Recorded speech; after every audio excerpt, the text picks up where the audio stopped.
Heart. Okay. So let me tell you about this next guy coming up.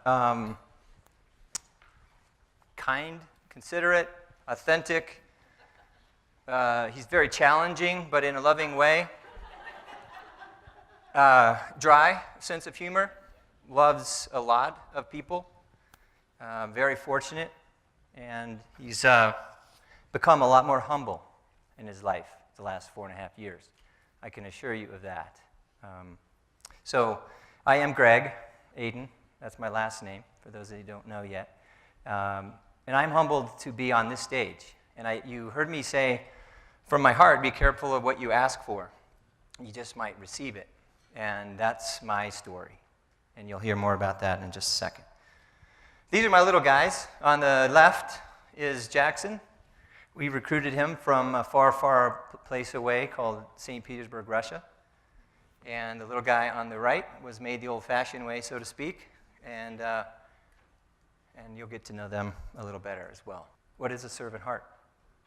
What is that? What does it look like? We're going to dig into that a ton. You heard about story. Ironically, I'm going to tell you my story in about 3 minutes. So like many of you in the room today, and some of the people you've already heard, I had a huge job with a tremendous amount of responsibility. I was the best at my craft. Just ask me. And my walls were full of the awards and the globes and the trophies and the incentive trips and all those memories on sailboats like some of you are experiencing right now in your life. And had no idea where I was really going. I thought I did.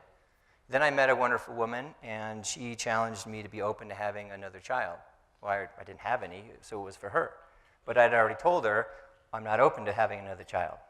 But when you really love somebody and you start getting into your opportunities in life versus your fears of life, ironically I'm following Todd Musselman, you start to think differently, you start to feel differently. So I said, yeah. But at 48, and she was 40, I said, can we speed things up a little bit? Like maybe we adopt instead of create one. And I was thinking unauthentically, but it sounded like I was authentic when I said, and you're 40, so let's not do that. But it was all about me. There's a theme here. So fast forward to approximately March of 2010, and we just met, so to speak, re-met the following June, so we did things really quick. I moved from Austin to get married, and we started the adoption process, and we said, what the heck? Here's 2 A-types. We can get pregnant in 4 or 5 months. Let's do the little shot in the stomach, and maybe we can get pregnant. And then all of a sudden, in July of that year, we get a call and said, hey, we've got a little guy in Russia we'd like for you to come out and meet. So in September of that year, we flew down there. We met Mikhailovich Igor Frohoff, Project Iggy, and loved him, and he loved us. And on the flight back, Laura asked, if you were to die tomorrow, what would be your biggest regret in life?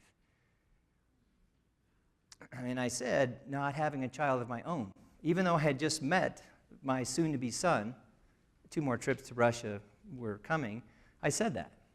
And I was training to climb a big mountain, which is up here on the left, Mount Aconcagua. It's approximately 22,000 feet. I was training to do that, and I had just got promoted.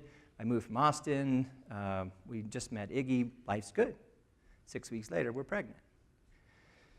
So we go to Russia. We bring him back December 1st. I'm on this mountain about 17,800 feet, and I asked myself, what am I doing? And I had my head so far in my you-know-what, I couldn't hear anybody other than me. I couldn't see anybody but me. And when you have your head in that particular location, it's not a pretty sight. And you don't hear very well because it's muffled. But the world was telling me, you're an amazing man. But the people that were most important to me at that time was saying, without me listening, what about us? When are we going to be important? When are we going to be number one? When you start to look at what leadership really is, and in my specialty is servant leadership, you realize there's more to life than accomplishment. There's more to life than climbing a mountain. And I honor everybody that likes to bike and run and seek high mountains. I just ask you, as Todd has already asked, what do you love? What could you really do right now to demonstrate love? and from a place of heart. That's why we're here. So what is servant heart? And I ask you, is it in you? You either are or you're not. And that's the decision I had to make. Am I all in? Or am I just going to tap my toes in something that I say is important to me? Because I got down off that mountain and I told the whole world, including my spouse at the time, this is my new clear purpose. Not really. But now I am really clear. So a servant heart is something that is inside of us. It's in every one of us. We just have to decide if we're going to access it. And I ask you today to access it as often as humanly possible. Stephanie said it beautifully about our time. We have all the time in the world. And please, don't tell me you're busy. I hate that word. And to me, it means I don't care enough about you. I was busy. You're not important. I was busy. So if there's a big ask, I would ask you to stop using the word busy. You're just not. I have 5 principles of servant leadership. The first one is integrity. And I think it's a very simple word to understand. And this is my picture. It's simple. It's either in you or it's not. I am my word. And when you're not, your word, clean it up as soon as possible. I learned that a long time ago from Doug's brother. That's one of the most beautiful definitions of integrity I've ever heard. You either are your word or you're not. And if you're not, which we can't be all the time, no one's clean, not that clean, just say, I'm sorry, and clean it up. But don't go into how important you are and what your title is and how many people report to you and then expect us to understand why you didn't have the care enough to even call. Just say, I'm sorry, and get on with the meeting. Integrity. Own your word. Accountability. What does that mean? What does accountability mean? I know Todd brought it up earlier. For me, it's simple. Responsible for all. Your thoughts, your words, and your actions. Because before you do something, you have to think about it. Before you do something, you have to accept the fact that what I might do is not kind. So own your stuff all the time. This guy's asking us to do things that it's impossible to do. It might, maybe, but what if? What if we honored our word all the time? What if we honestly were responsible for all of our thoughts, our words, and our actions? What would it look like? This is the third principle, courage. It's not about eliminating fear, or identifying and eliminating fear. It's about having the desire to serve someone instead of appease. But it's also about having a conversation that's going to bring 2 people closer together instead of what we always do. We dance around the issue. It's a dead elk. It's something that stinks. It should be gone. But in fact, we come home and we see it. We leave and we know it's there. We come back. We go to the office and it's there, and we just don't have the courage to speak our mind and our heart. Why? Why do we continue to waste time and resources and valuable energy? We're afraid. Afraid of what? Telling somebody how beautiful they are? Telling someone that you don't like that they're late? Telling somebody that how they speak to you doesn't make you feel good? Well, he's my boss or she's my boss. I don't care. This is the essence for me.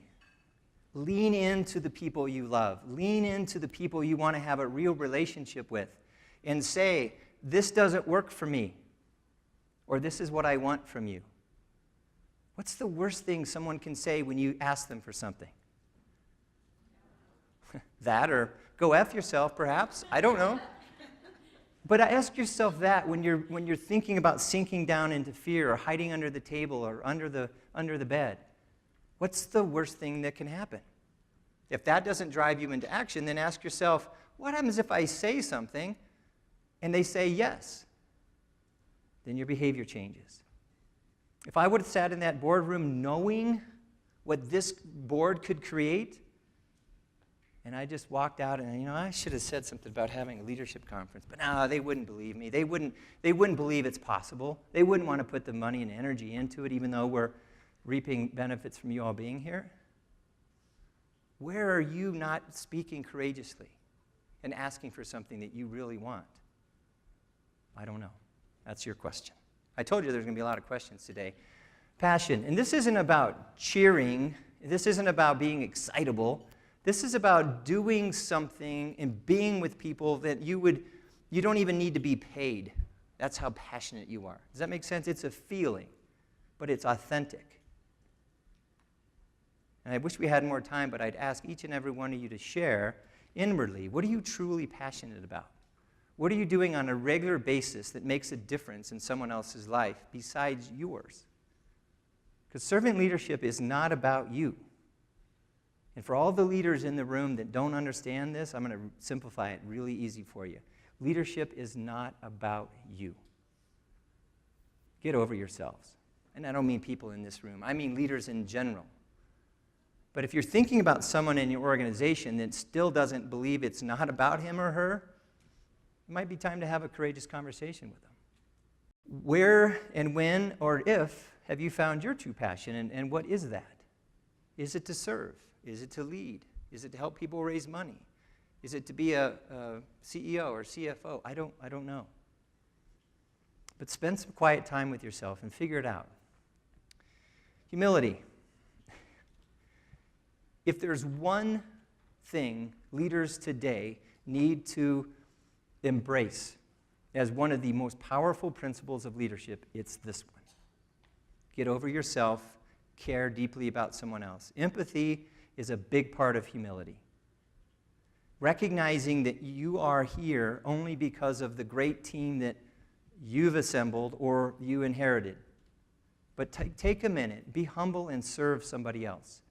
See the world through their eyes. How many people in this room believe they eat a big dose of humility on a regular basis? Now I'm going to ask for 2 volunteers. I'm telling you in advance, there's going to be 2. You'll stand up and share. When was it when you ate your first piece of humble pie? I want the year and a brief description of what it was like. Who wants to go first? Yes, John Witchery. They were on a 3-day off-site. They had been drinking for 2 days. Literally, I had them the 3rd day. And it was an 8-hour seminar on a really dry topic. And for 8 hours, they heckled me. Thank you. Anybody else? Yes, Douglas.